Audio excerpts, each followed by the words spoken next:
Hey friends, hey, how are ya? Come on in and hang out in the kitchen. I forgot to send a little warning thing, so give me a second. Let me do that while you guys come on in. Come on in. How's your day been? Huh? I hope you've had a good one. I've had a great day. Had a lot of fun today, and now I need to get some supper going for everybody, and I thought you might hang out with me while I get supper cooking. So we're gonna have breakfast for supper at my house today. I love doing breakfast for supper. I don't hardly ever get up in time to do breakfast for breakfast. So breakfast for supper works pretty good. Hey, Diane, how's your day been? Have you had a good day? So I'm gonna start. Hey, Valerie, oh, it's good to see you. I'm gonna start by getting some bacon in the oven. I do stovetop cook bacon sometimes, but I prefer, hey Mary, I definitely prefer if I'm cooking a lot of bacon to get it in the oven. I love the result of cooked bacon in the oven so much better than it comes out on the stove. You will get a very good consistent cook on it, and it will also come out nice and flat and crispy, and it's all at once and no mess. Even though you would think it would splatter all over your oven, I don't have that problem. So you do want to, hey Kendra, you do too, Valerie. You do want to line your sheet pan. Hi Karen, how are you? You always want to line your sheet pan when you're doing bacon, because mine sticks if I don't. And that's not good. Hi Capri, how are you? We are going to cook some supper. And for supper today, it's breakfast. So I'm going to put this pound of bacon, double smoked Hy-Vee thick sliced bacon, in my oven, and I'm going to get it started. We're going to fry some potatoes. I love fried potatoes. You're actually washing your bacon sheet right now. And we're going to fry potatoes and make biscuits and gravy. And then, hello, at the last minute, I'll do some scrambled eggs, because I just love scrambled eggs. And so we'll do those. Oh, you're having breakfast too. It must be National Breakfast for Supper Day, right? So it's going to shrink, so I really snuggle it up in there. And if it's a little wider on one end than the other, I turn them around each way to get as many pieces on my sheet as I possibly can. I don't do as well when I overlap them, but I will put them right up next to one another to bake. And then we can get as many as we can on there. And you can tell I'm cooking because every dog is on alert. They don't want to miss a chance at something. Oh, I'm so glad you're catching me today. I have been preparing for our big sale on Friday this week. So I have been very busy, just not very much on live. So I missed you guys. I am going to be live in the morning because I've had a couple of fun days of shopping, and I have some really cool finds to show you guys. We'll have true confession time. I'll come on and show you what I've done. And you guys can be my confession board, or you can just encourage me in my silly behavior. Okay, so these are a standard cooking sheet I get at Sam's Club, and it will hold just about exactly 1 pound of bacon. And like I said, you can kind of scrunch and squish and smush, but you don't want it layered up. Hi, I'm doing good.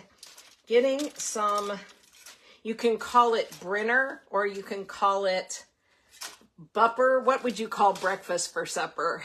Did you, well, you just saw a picture from one angle. I sourced, we'll call it that. It makes me feel good to call it sourced.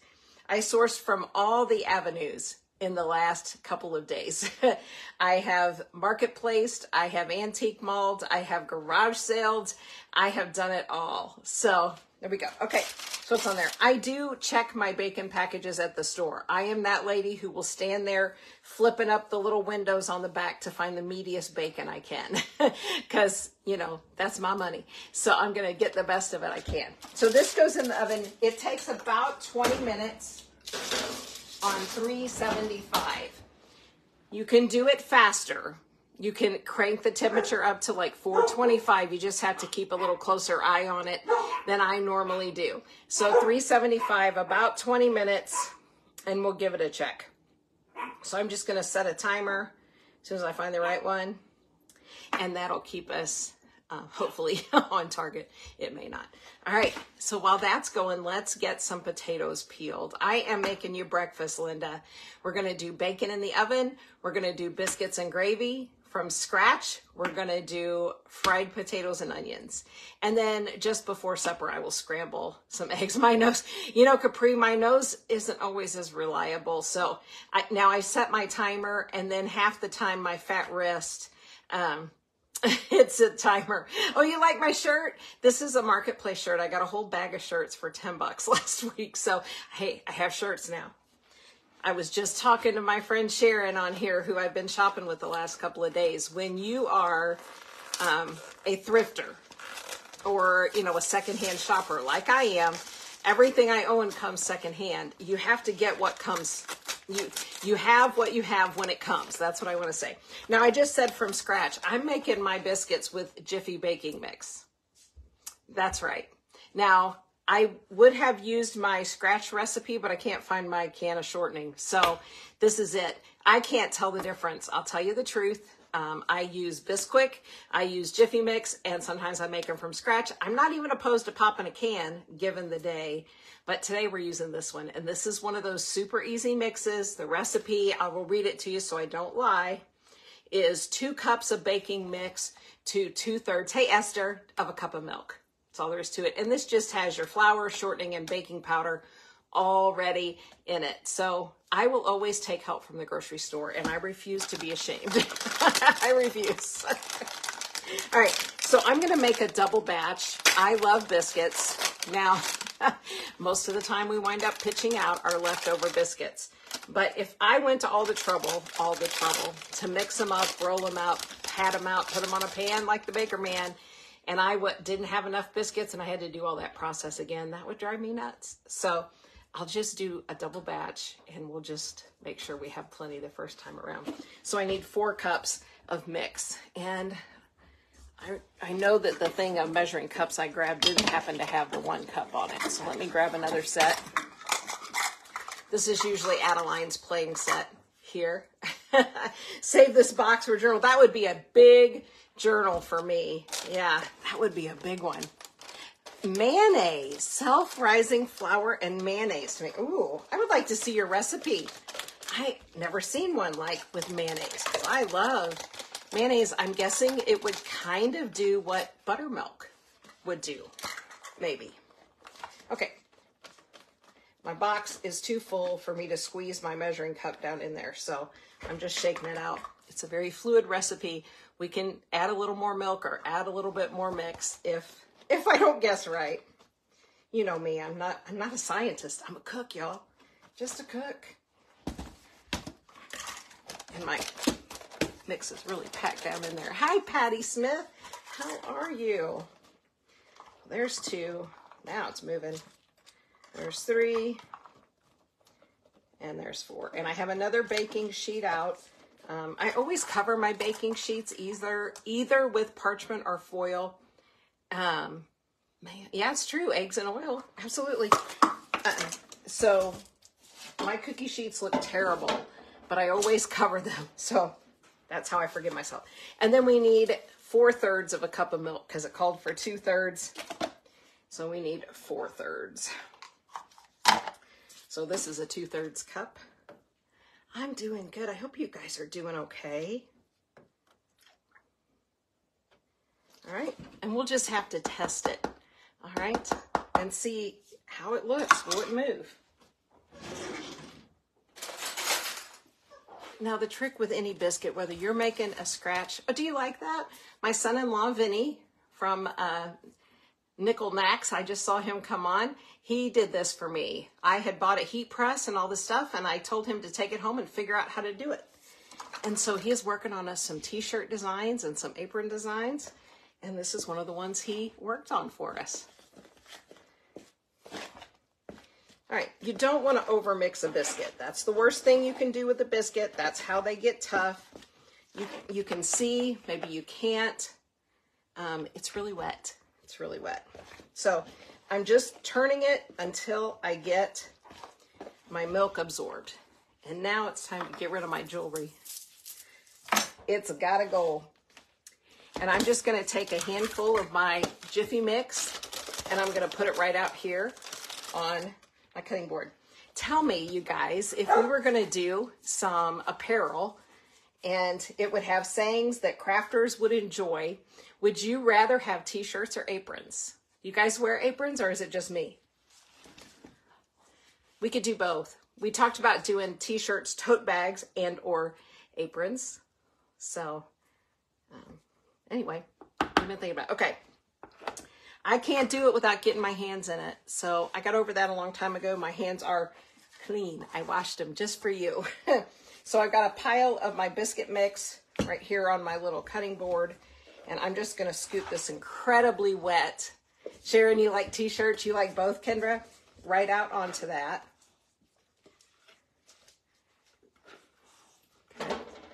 Ugh. I don't like messy hands, and here I am. You like both, Linda? Good.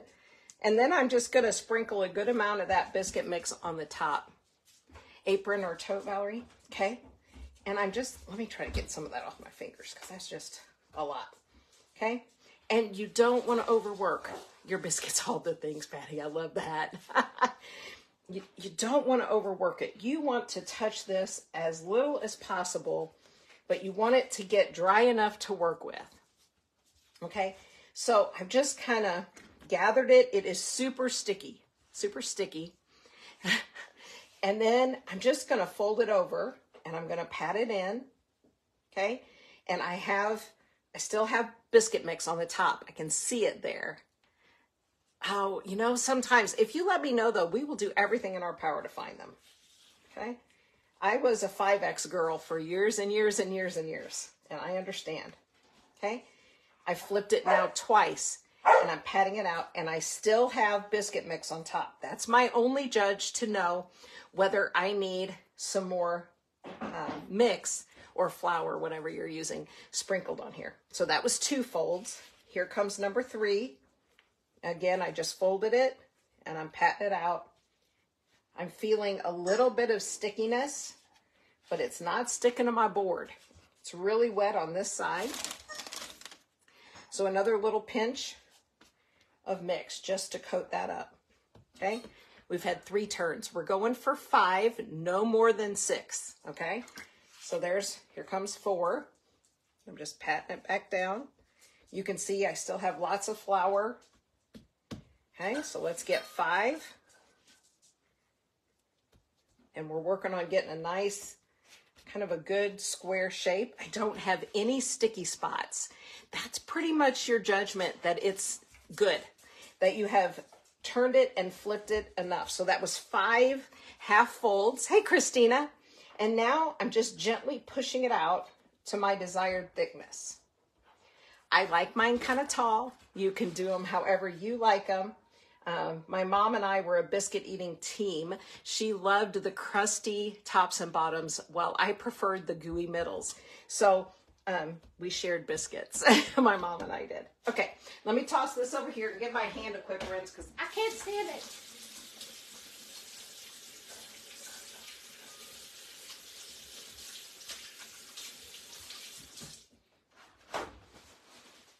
Okay, and let me get my biscuit cutter out of this other canister back here.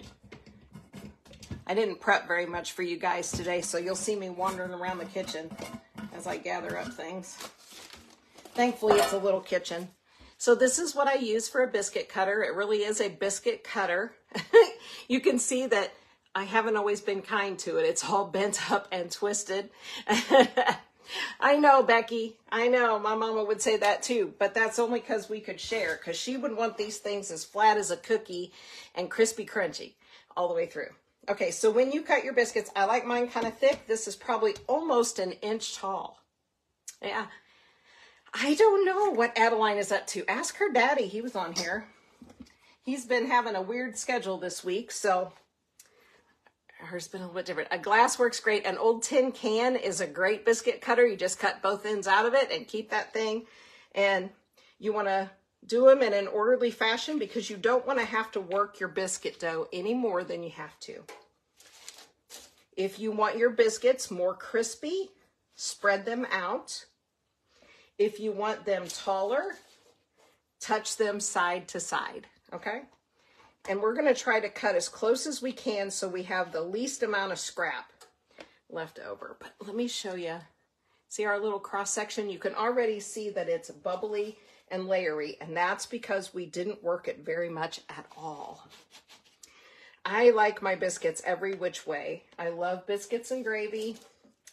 I love some with some butter and jam or honey. I love to make a sandwich out of it tomorrow. If it's bread, I like it. Let's just be honest. I'm just dipping my biscuit cutter. I have not made scones in ages, Valerie, but I love scones. I'm just dipping my biscuit cutter in my flour canister when you see me. Leave camera there. Okay. And I'm just cutting them out. And I like mine touching because, like I said, I like them a little bit softer. And if they're touching, it's going to push them up. If you really want to make them raised tall, put them in a pie plate or a cake pan that forces them to touch. Okay, and then they can't spread. They've got to go up, right? Okay, so this is my leftover dough that I couldn't get with my biscuit cutter. And with just the slightest amount of working I can give it, I'm going to just put it back together and press it back out. That's all. If you turn it, oh, cranberry orange. I love cranberry orange muffins, are my favorite muffin. If you work it too much, they'll just get tough, and you don't want that. So just the minimum you can do to get them back into shape. See, I'm really glad I made a double batch because this is going to be 10 biscuits, and there is 1, 2, 3, at least 5 of us for dinner. So I would have been sad if I'd only had 5 biscuits, okay? And you decide what you want to do with your last little bit of biscuit dough. I always just form it into a hand-formed biscuit so I don't have that little bit of waste, okay? And that's it. We got a clean board. Pumpkin chocolate chip. I don't know about that. But I am a weird person. I do not like, thank you. I'm making breakfast, Christina. We're making bacon just went in the oven. We're going to make biscuits and gravy, and we're going to make fried potatoes and onions. And then just before supper, I'm going to scramble a few eggs for everybody. Okay, let me knock this off in the sink.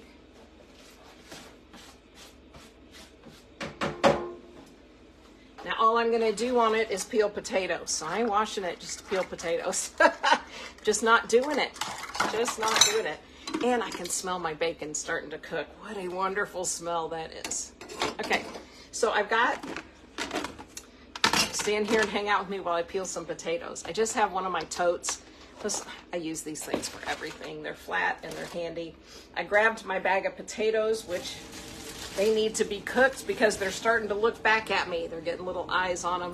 Hey, Mindy, how are you? Mindy, I used some of your thread that you mailed me the other day. That stuff is fabulous. Fabulous, fabulous. Now, we absolutely at our house love fried potatoes, and we will eat them today. Tomorrow, we will eat them as leftovers. So I make a lot of fried potatoes. They take a long time to cook well, and so I'm going to make it count when I do it. So I'm going to, these are big. These are a big potato, and I'm going to do 6 of them. I don't know. If it turns out looking like way too much, I'll put one back.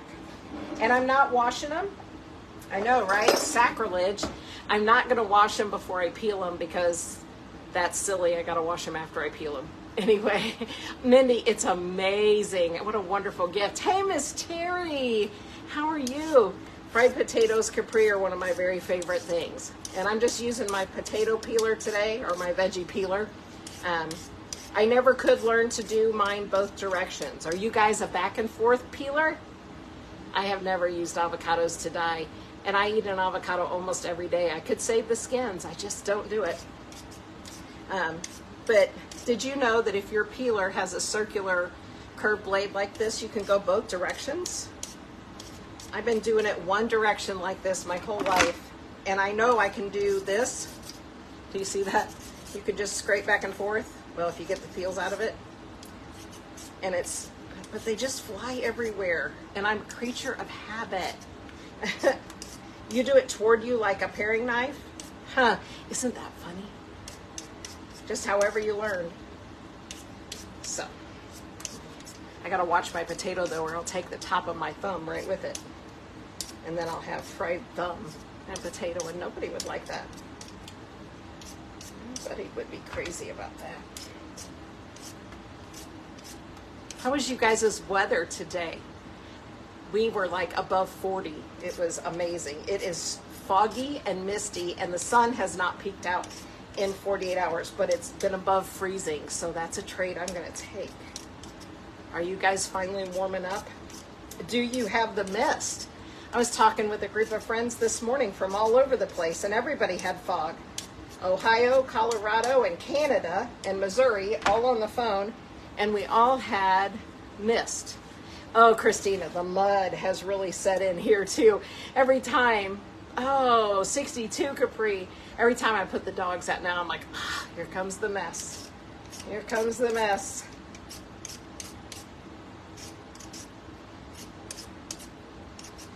Da, da, da, da, da. Really is dangerous to peel potatoes and not watch it a little bit. 47 in Utah. It sounds okay. It's about what we didn't make it to 47. I think the warmest I saw was 41. I like to peel mine with a knife too. That's how my mama did it. It just depends on my mood, honestly. And if I'm in a hurry, it goes this way. But I'm not really in too bad of a hurry today. Oh, I took my watch off. Do you think that killed my timer? Nope, 3 minutes left to check our bacon. I didn't want to get biscuits on my watch. But I'm starting to really smell the bacon. So as soon as I get this one peeled, I better take a peek and see. 23 in Maine. Oh, Mary. Yes, I love our little floors here. You can see just a peek of our floors here. And they are old garage floors, concrete floors, because we live in a renovated garage. And we had an epoxy coating put on them, and I absolutely love it for its durability. But it's textured because this, concrete is slippery when it gets wet.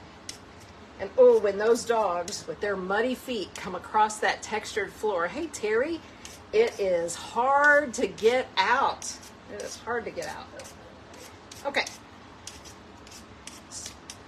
This one, I'm gonna put a little bit of water on my tub of potatoes, and I'll be right back.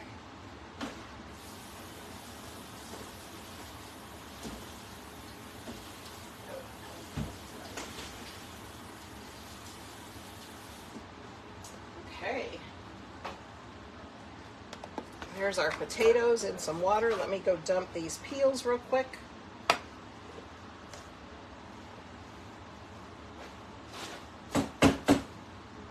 And let me check those bacons while we're in here. Oh, let me show you. They're not done yet, because I don't mess around. I like my bacon done. But do you see, by cooking it in the oven, how nice and flat and evenly cooked we're getting? We're not getting the curvy rollies, where you wind up with kind of raw ends on it. In the oven, it will cook nice and flat. I'm going to give them another 5 minutes. That's an executive decision. I don't know whether 5 minutes is enough. That's just what I'm going to guess. They're looking pretty good, aren't they, Dana? When I learned to put my bacon in the oven, it was a game changer. How silly is that? I mean, really. All right, 5 minutes. All right. Yes, it has to be crispy. If it's not crispy, I call it bubble gum bacon, and that's just gross. That is just gross. Hey, Carrie, how are you? We are cooking some breakfast for supper. I want my bacon, I want it to be like a potato chip. I want to bite it, and I want it to crunch and come apart. I don't want any gummy gooey stuff on mine. Okay, let me grab my knife over here. And let's just get our potatoes cut in cubes, and then they'll be waiting for us when we're ready to put them in. That's kind of the trick to getting my, that's snails. That's funny. I don't like it. I don't like it at all. And no matter how hard I tried when I would do it on the stovetop, I always had some little gooey spots, you know, because it just didn't cook even. Now this is one of these big elementary fancy cooking lessons here. The bigger you cut your pieces of potato, the longer they're going to take to cook. So I do mine fairly small. This is about the size of my fingertip here. How many tonight? Just 5 of us. There'll just be the 3 of us. And then Jordan and Lauren, I assume, will be here tonight. We usually have them with us Wednesday, Thursday, and Friday evenings for dinner. And Mondays and Tuesdays we don't usually, because we have other commitments, or the other of us. So if they don't come, we're really going to be eating leftovers. Really, really, really going to be eating leftovers. Okay.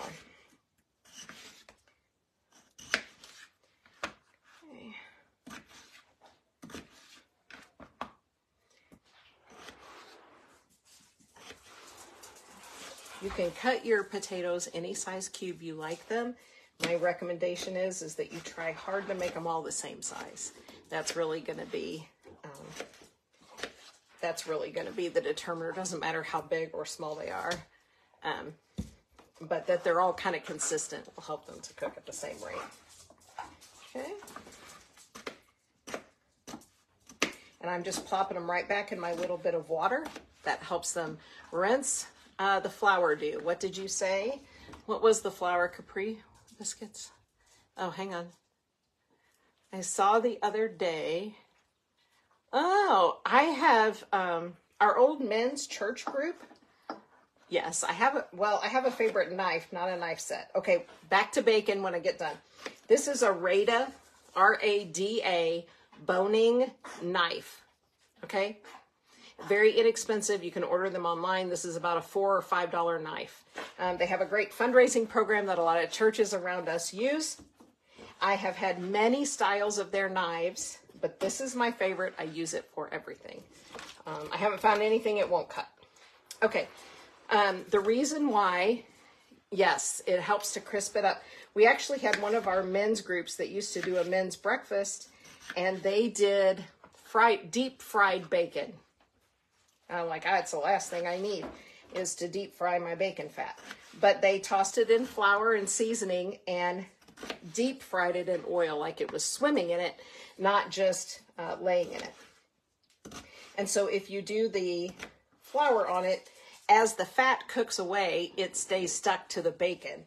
And so you get a little crispy, like a tiny crispy coating, like a fried chicken coating, but really light.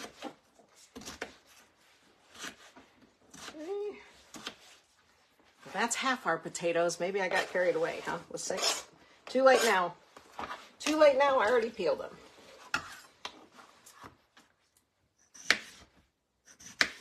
And 1 minute. It'll be time to check our bacon again. Hey, Miss Jenna, I see you. Get on over here and have some supper, sister.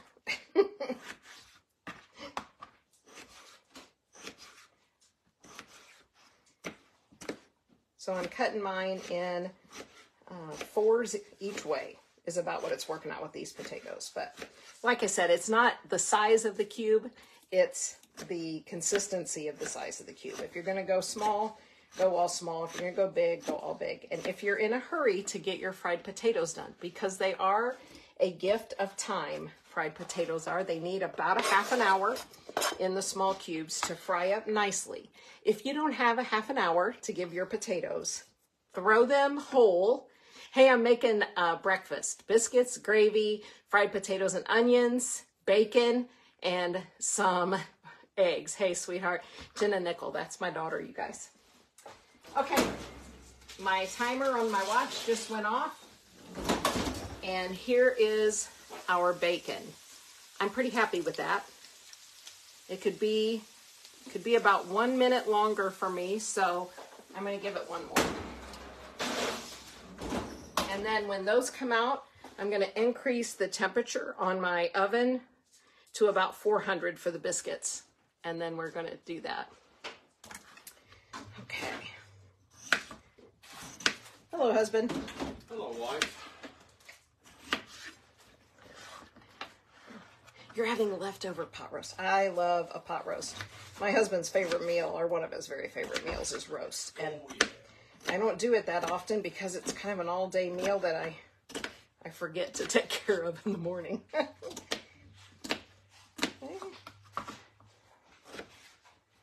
We're going to get these potatoes diced, and then I'm going to go ahead and dice up 2 onions and throw them right in there with it. Before they go in the pan to fry, I'm going to give them a quick rinse in water, and I'm going to let them drain pretty good because we don't want the water going into the hot oil. That's never good. Terry, I used Jiffy Mix for my biscuits today. I was going to make homemade biscuits, and I couldn't find my shortening, so there you go. That's the honest truth. So I used Jiffy Mix, and we got our biscuits going. All right, we're calling the bacon done. Oh, yeah. This is how I like it, you guys. All right, I'm going to bump up the temp on my oven to 400. Okay, and I need to do a little arranging. Now, let me just tell you that my big frying pan is up above you on this rack, so I got to reach over you, and I'm going to make a ruckus. So don't be alarmed.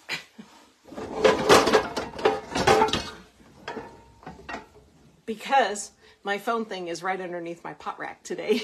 If you could see them, all my little tongs and stuff are hanging there. All right, let me scoot my biscuits out of the way until my oven heats up those last few degrees. To get this out of the way, I'm always rotating pans. And this is my biggest skillet. It's the biggest one I own. Oh, that's something on my phone. I thought it was something in the pan. You can't even see it. And I'm just going to take my bacon grease right out of this pan and pour it over here to fry my potatoes in. I wouldn't waste my bacon grease anyway. Any good Southern cook has got a jar of bacon grease in her refrigerator, and I do. But this is already hot and ready to go. So we're just going to move it right over there and get it started in just a minute. All right, let me get these last potato cuts, and I'm going to give them a rinse and a drain, and then I think I'll do the onions separate because I've exceeded the water level in my bowl anyway, so these are not sitting in water. Sitting them in water serves 2 purposes when you cut potatoes. One, I want your bacon grease cookie recipe. I have never had them, and I want to make them. So please, please send that to me. All right. Last ones. And then I'm going to have to step over there to the sink. And I'm going to give these a quick rinse. And I'm going to throw them in a strainer pan and let them strain while we chop up the onions. That's about all they'll need. So this is all of our potatoes. It's 6 large potatoes. You know, that's about what my skillet will hold. And if you're going to fry them, you might as well fry them, right? Let's fry them all. Okay. My oven is preheated now up to 400. In goes our biscuits. And I'm going to set this timer as well for 10 minutes. I think they'll take a few more minutes than that, but we're going to start with 10. Get my colander out.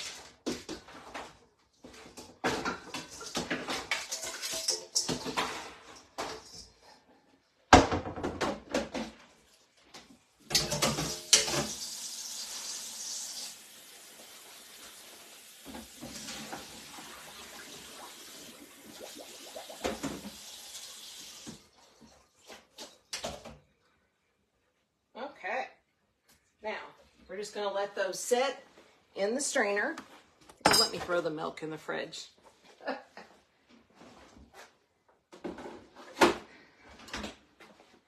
Well, if you learned something, I hope that you learned good things, not things like, you know, don't leave your milk sitting out on the counter too long or you'll be sorry.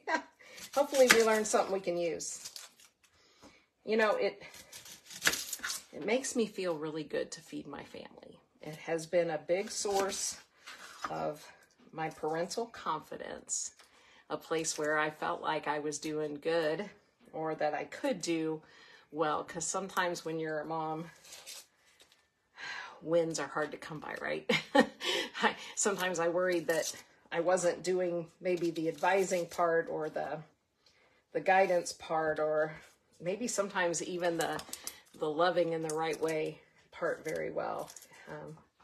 And you can let that load get you down in a hurry if that happens to you. But in the kitchen, I always figured I could feed them, you know, I could feed them. And maybe I couldn't always feed them any other way other than physically, but being able to physically feed them helped me get through, you know?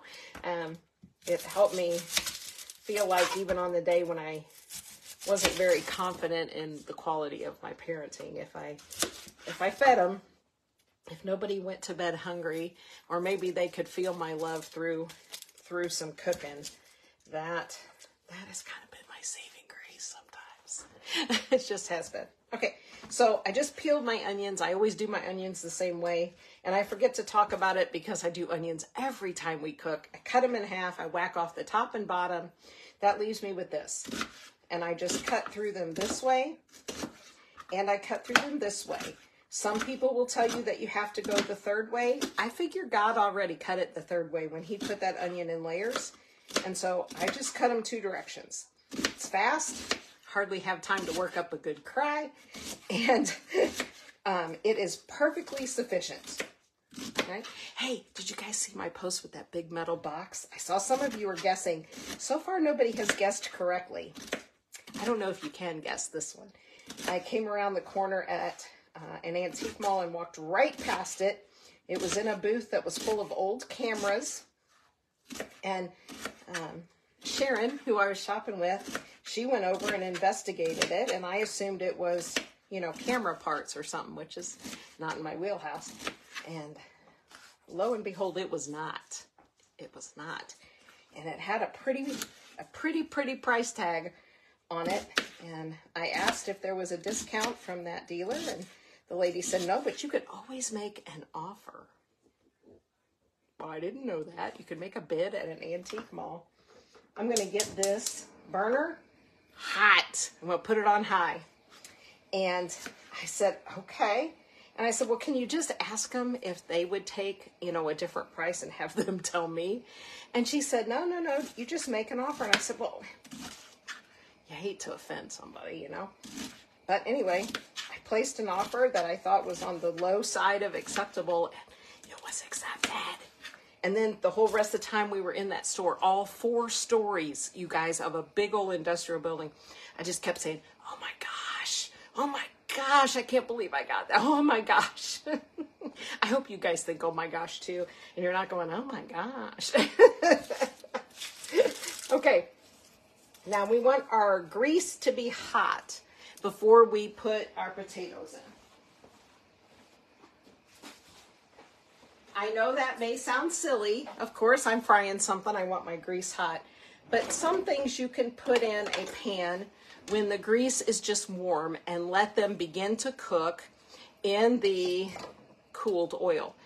Potatoes are better if they go in really hot oil. Lori. So you want your grease, whatever you're using, oil shortening. This is our bacon grease right from the pound of bacon we cooked. You want it to be about 350 degrees. I have a thermometer, but I don't use it. If you want to know if your grease is hot enough to cook whatever you want to put in it, you need a wooden spoon. And if your oil will cook your spoon, your oil will cook your food. You ever heard that before? You just take the stub end of your spoon or whatever, wooden, has to be wooden utensil, but you just put your wooden utensil right in your oil and you want to see it, try to cook it. Do you hear it? Can you hear it? So it is just starting to bubble.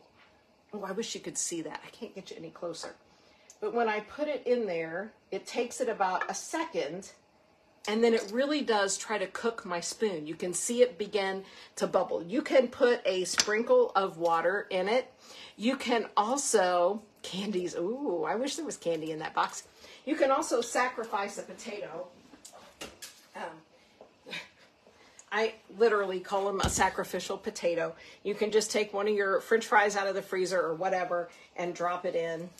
and you want to see it come to a bubble really quickly, or as quickly as you can, okay? So this is getting there, but it's not as hot as I want to, because when I pour all of these potatoes in here, it's going to lower the temperature of my oil.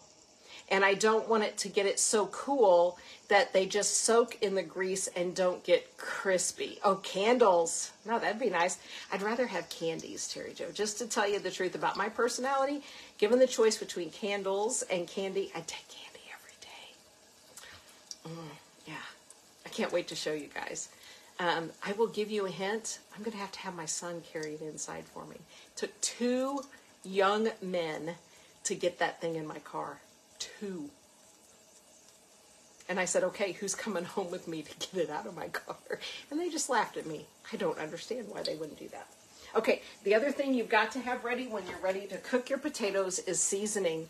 Potatoes eat seasoning like no other food I've ever seen. All right, I'm going for it. Can you see the smoke coming off my skillet?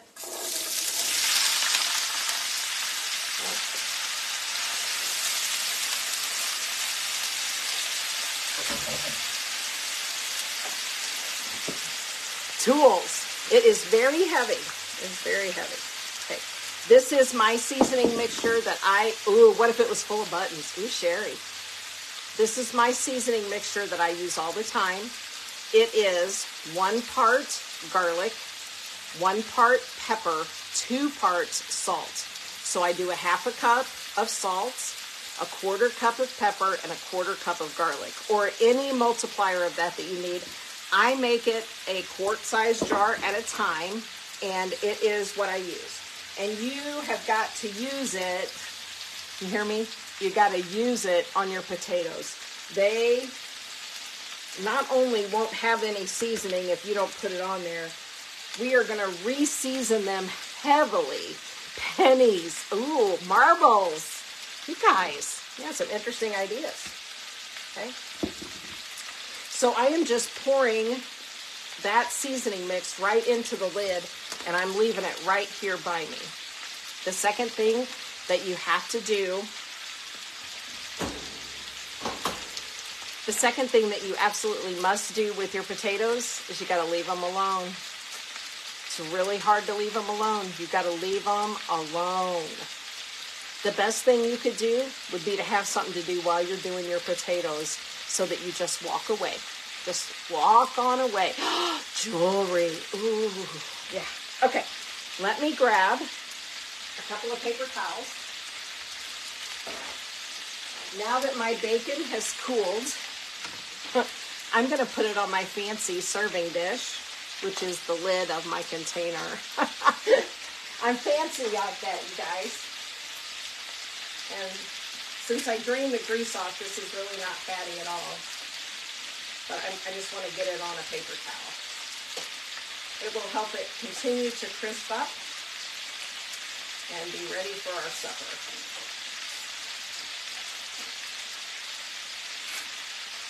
Okay, so there's the bacon. Look how nice. Yeah. Oh, hang on. Oh, it kind of looks like a shoe shine box. You're right. It's got a pointed kind of roof on it. Okay. So just for ease, for us to continue cooking, I'm moving my potatoes down to the next burner. Okay? So that I can have this one and we can start making our gravy in it. Wooden dowels. Oh, see, I'm holding my sleeve. I got one of those. You should never wear these sleeves in the kitchen. Note to all cooks, don't wear these kind of sleeves in your kitchen. I'm tucking it up in the armpit of my shirt. Really, it's dangerous. You love baked bacon. Me too, Sherry. And you can season your baked bacon any way you like it. So however you like yours, you can season it spicy or sweet before you put it in the oven to bake. And it doesn't, since you're not soaking it in its own grease, it doesn't rinse off. It'll just cook in. And you can make delicious flavor bacon that way too. Okay, now we're going to start our sausage in this pan for our gravy. I have 1 pound of breakfast sausage. My all-time absolute favorite brand of sausage for making gravy is this. It's Old, O-L-E, South sausage. And we like the mild because we're boring like that, okay? It was frozen in my freezer. My sausage always is. And sausage is so fatty that you can it really does thaw in your microwave well because of the fat content. It won't get icky, you know? Okay, so this goes out of my way. And I want to look at our biscuits. They need about 2 minutes, our biscuits do. They are just starting to get a tiny touch of color on them. So I'm just going to take my handy dandy meat masher thing. You can't do much with sausage when it's raw, but if you let it get a tiny bit of crust on it, you can work it really well. You can mash it down to little bits better. Okay? And now it's time to take a look at what's happening in the potato pan. Let's see. Not much. Not much.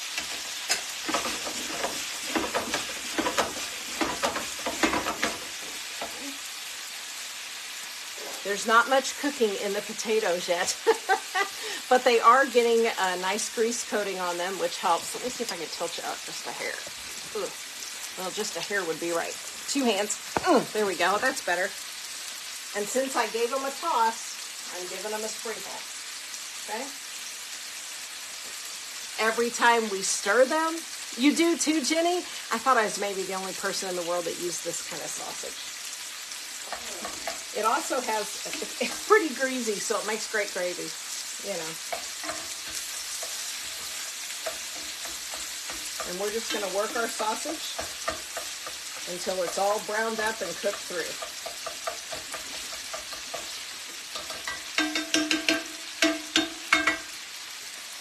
So, hang on just a second, I need to grab a pan. Not that one. Not that one.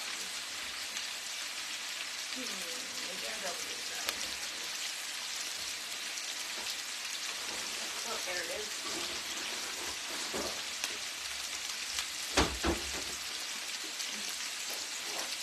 Hello? You never heard of it? We use whatever brand we can get a hold of, but to be real honest, some of it is more fatty than others, and the fattier it is, the better gravy you're going to get. So, Old South is pretty fatty. Grab it. Same old one, I think. Oh, yeah. Okay, here's our biscuits. You see the beautiful golden color. Let me see if I can find it. There we go. There we go. Those suit me really well. Here's the bottom. Just a nice pale brown. I'm going to leave them on the pan. I'm going to leave them just like they are. I'm just going to get a clean kitchen towel. It's the same one I used with the freezer paper the other day. And I'm going to get them a safe spot to sit and just cover them with a towel. And they are fine there until dinner time. All right? So, oh, somebody said something. Thank you. They are good. Old printer stamps. You know, Patty, I saw a bunch at an auction the other couple of weeks ago and I didn't get them. And I've been sad about that all the time, so I'd probably buy them if I found them, so that might be a good hint. Okay, gravy.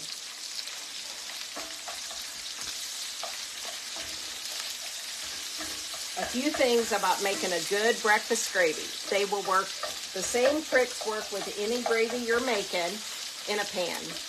A gravy is only a mixture of fats, flour, and liquid. That's all it is, in whatever way you want to make it.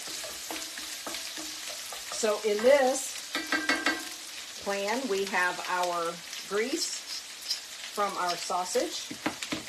We're going to add a bunch of flour to it, and we're going to add milk to it, and that's going to make our gravy. If I was making chicken-based gravy, I would have some butter or some oil, flour, and then chicken stock, and some chicken seasoning. Beef would be the same way. Gravy is gravy. This is my secret weapon when it comes to making delicious gravy, because this is heavier than regular milk.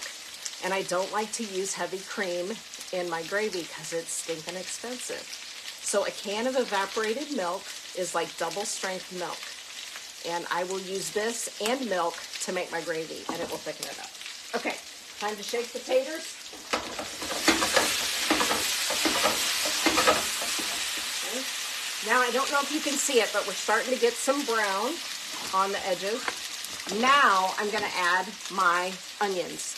If I added them in the very beginning, these would be burnt to a crisp before my potatoes were ever done. Because like I said, they take 25, 30 minutes.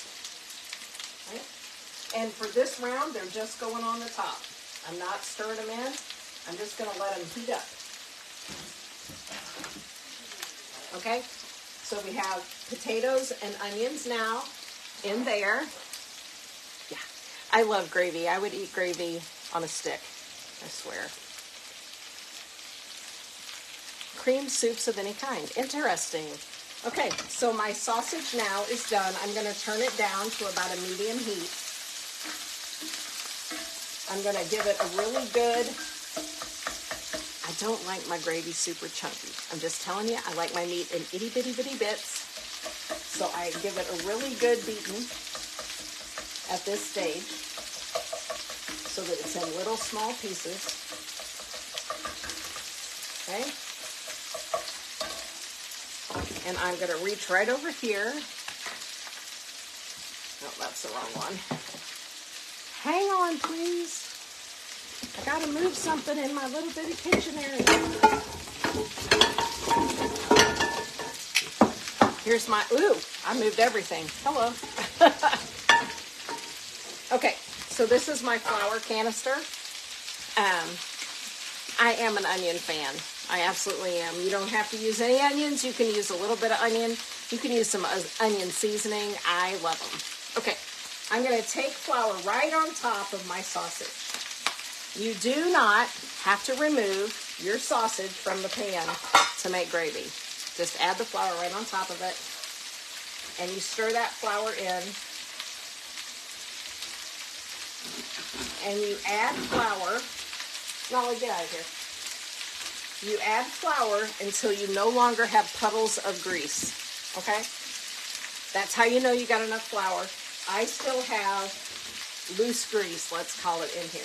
So I'm going to add some more. And I'm going to stir that flour in until I don't have any more free-range grease in there. It's all soaked in with some flour, okay? And that's pretty good. I'm going to take my handy dandy seasoning mix again. This is going to be about a teaspoon and a half, thereabouts, because there is no flavor in flour at all, right? And my sausage is mild. So there you go. You need to let that cook a couple of minutes. You want your flour not to taste like Play-Doh. And that happens by cooking it. You just got to cook it a few minutes. So we're just going to let it go, and I'm going to sit here and try to screw a lid on a jar. And you just want to let it sit there just a couple of minutes and let it kind of begin to crisp up, and keep an eye on it.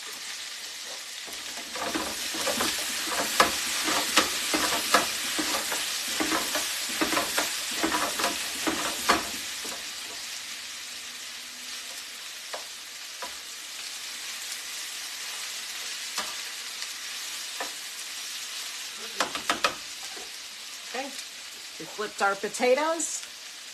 You do it with just whole milk. It'll be perfectly yummy no matter what you do it with. I just use a can of evaporated milk. Now, my mama used to just use evaporated milk. She didn't, gravy at her house was this, and then a can of Milnot. She always got Milnot brand. And a can, excuse me, I have hiccups, a can of water. When I talk a lot, I get the hiccups. It's the weirdest thing. Okay. So Mama did Milnot and water. Good evening, Judy. I do Milnot and milk. You can do heavy cream. You can do just flat milk. My mother-in-law used to use a couple of cups of milk, and then she would actually use water in hers, which I had never seen until I became a part of her family. I'd never seen anybody add water to their gravy, but she did. It was pretty good. Okay. I am seeing a little bit more grease than I would like in here. Because I know how much flour I put in there, and it was a lot. So I just got some paper towel, and I'm just going to soak it up a little bit. I'm just pushing it around with my paper towel and letting it just absorb some of that extra grease. Okay. Isn't that lovely? I don't shake very many things on my stove. I do that big pan of potatoes. It's really hard to get a spatula under them, and that's just the only way I can do it. No bacon with Milnot. I love evaporated milk. Okay, so we've cooked our flour for 2 or 3 minutes. Now my can of Milnot is going to go in there. And I'm just going to begin to stir. My pan always gets some of the flour stuck to the bottom, so you're going to want to work it up. You got to scratch the bottom of that pan. I'm going to lower my temperature to a medium-low. Now time is of our benefit. It's going to make a better gravy.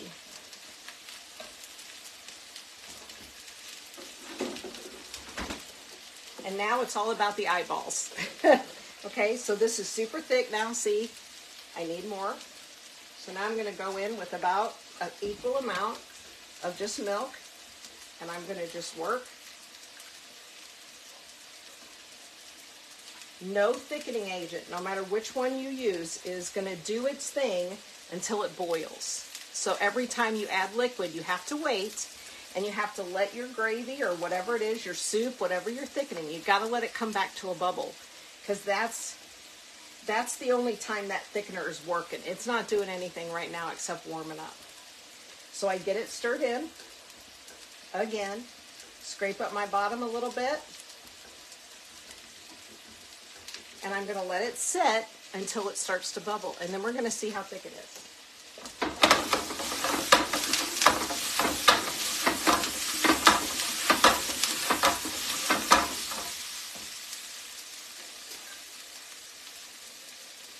This is what I like to see when I'm frying potatoes. I want some good crusty bits. You'll only get these if you leave it alone. You gotta leave it alone. It's so hard. So very hard to leave it alone. All right, another little sprinkle of seasoning because we shook them up. The only other thing you have to be aware with your potatoes is if they get completely dry in the pan, they won't get that crisp on them. Sometimes I have to go back in with a little more oil. Okay, and let that get nice and hot. All right, now, can you see I have a simmer? Now I'm going to stir again. Okay. I'm going to use my scraper because this is a cast iron, and I'm going to just make sure I'm getting all the dried bits off the bottom. And that wasn't too bad. And now I'm just going to stir it until I get a good all-over simmer going, and then we're going to judge how thick it is. And if it's as thick as you like it, it's done. That's it. That's the judgment. Now, this is going to sit, no, not for very long. We'll have dinner here really shortly. Hey, I am making breakfast. We got biscuits and gravy. We got fried potatoes and onions. We're going to have scrambled eggs here at the end. And the biscuits are already out. The potatoes they're getting there now. And here's my gravy. Now, if this had to sit, sometimes I'll make this an hour in advance because, you know, I don't have time to do it all at once. And it will get thick. You can see I'm pulling it across my skillet, and you see this, how it doesn't fill right back in? That means it's a little bit thick for gravy. So a little bit more milk, not too much. Stir it in, let it come back to a simmer, and judge, okay? That's all there is to gravy.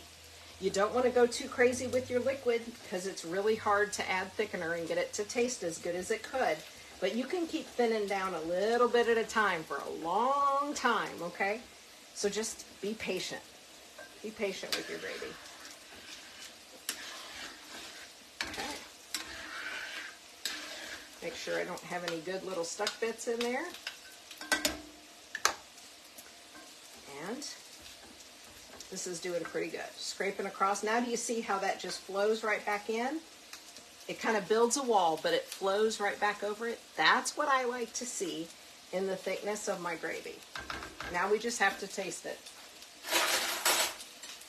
I'm just going to dip a spoon in it and see if it needs some more seasoning. Now, a lot of people like a little spice in their gravy. My family is spice divided. Some of them like it hot. Some of them don't like it hot at all. So off of my stove, it gets not hot at all. And then I serve it with hot sauce. But a little cayenne pepper in there is yummy. Yummy, yummy. Okay. I'm going to turn this off. I'm happy with it. I'm going to set a lid on it. If it gets a little skim on it or gets a little bit too thick, I'll just stir a little bit of milk into it just before we're ready to eat it. Okay. Turn off the oven because it's been empty now for how long? 20 minutes? All right, let's see what we got. Oh, yeah.